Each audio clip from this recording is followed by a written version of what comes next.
Should you pull for Lann Reynn's FR? Let's start with their roles. It is a magic attacker and a breaker. Their notable attacks: Thunder and Geo Crush, their skill 1. It is 4 split HP attacks. It grants Mirage S for 4 turns, and it has high turn rate. The way you get the plus version of Thunder Geo Crush is whenever Lann Reynn is buffed with Mirage L. An extra effect the plus version brings is it inflicts group break, instant break. That was a bit of a convoluted way of explaining it, but you guys know what I mean. Blizzard and Water, their skill 2, it is 4 split HP attacks. It grants Mirage L for 5 turns, and it inflicts AoE speed down for 4 turns on all enemies. Sonic Fangs, their EX, it is 6 AoE HP attacks. It inflicts group break.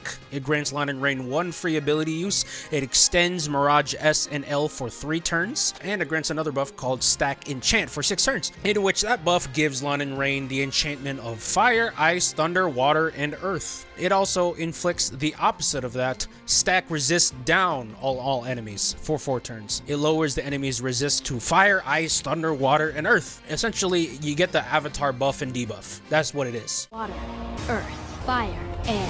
Mega Flare, their LD, it is 8 AoE HP attacks. It grants 1 free ability use, and it also grants both buffs, Mirage S and Mirage L, for 4 turns. It gives their other buff, Mega Mirage Summon, for 10 turns, in which they get an HP cap up of 10% per number of enemies on the field. So 1 enemy on the field, it's only 10%. 2 enemies on the field, it's 20%. And 3 enemies in the field, 30%. Yada yada yada. It also inflicts the avatar debuff, Stack Resist down for 4 turns on all enemies. Eternal Link, their FR, it grants the entire party Fire, Ice, Thunder, Water, and Earth enchant. Cool thing is, whenever anyone's dealing elemental weakness Brave damage, the entire party gets an extra HP cap up by 50%. Blossom Storm, their BT, it's very simple. It lasts 8 turns, and it gives a party HP cap up of 10% per number of enemies on the field. Their force conditions, you get a 30% whenever you're dealing HP damage to multiple enemies. This can be AoE, this can be split attack, this could be splash damage. As long as you're dealing HP damage to more than 1 enemy in 1 attack, you're good. You're getting a 20% whenever you're using an ability with 1 element, and you're getting another 20% whenever you're using an ability with 2 elements. Let's start with Lann Reynn's pros. There are pros for Lann Reynn? Yeah, there are.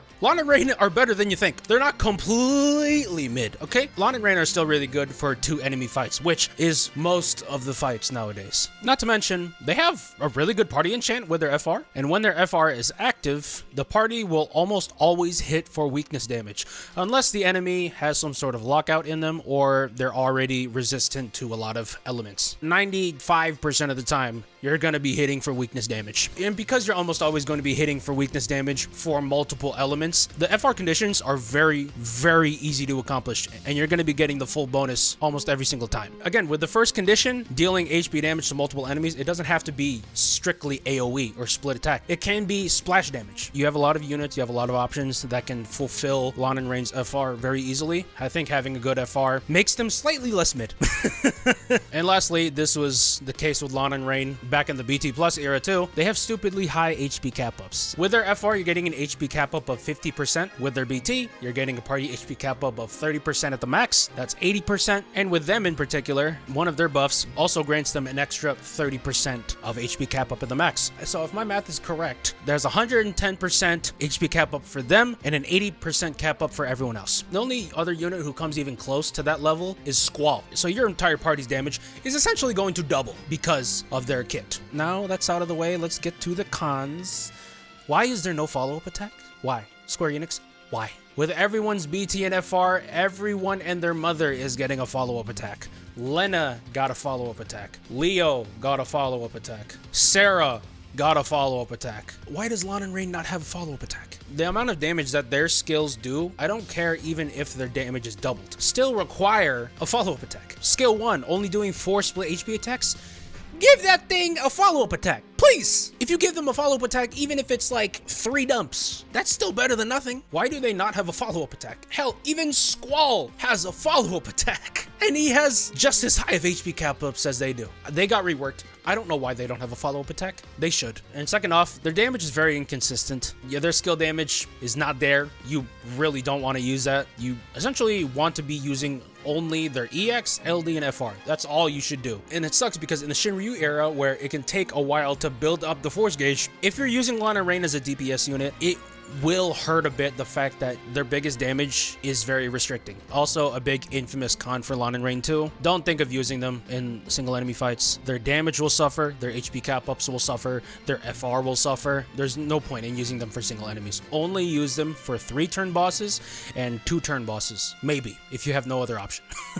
They're not good for long fights. They get better because their BT effect is now 8 turns and not 6 turns. Thank goodness. Thank goodness they made some BTs longer. But again, with their limited damage being the EX, LD, and FR, they're not going to have a whole lot of turns in which they're going to be dealing good damage. I recommend actually bringing another DPS unit, or at least someone who can help enable damage better, along with Lann Reynn. I don't think Lann Reynn is absolutely not a plug-and-play character. You do have to know what you're doing when you're using them. And last but not least, as with all party enchanters, even though Lann Reynn's element enchanting is really, really good, elemental lockouts still hurt. They still matter a lot, and you gotta be wary of that too when you're using them. My should you pull rating for Lann Reynn is a B+.